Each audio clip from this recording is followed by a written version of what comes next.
Today we are having the South Carolina Assistive Technology Expo. We are so happy to be here and excited. This is the largest disability-focused event that takes place in South Carolina.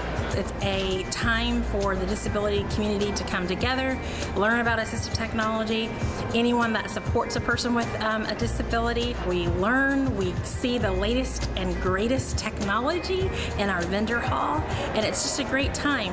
There's a number of continuing education sessions that are taking place here today too. This is a great place to be if you want to learn about organizations that support people with disabilities, the latest in assistive technology or equipment. When we all are involved, we all make a difference. And when we all make a difference, life is only better for everyone here in South Carolina.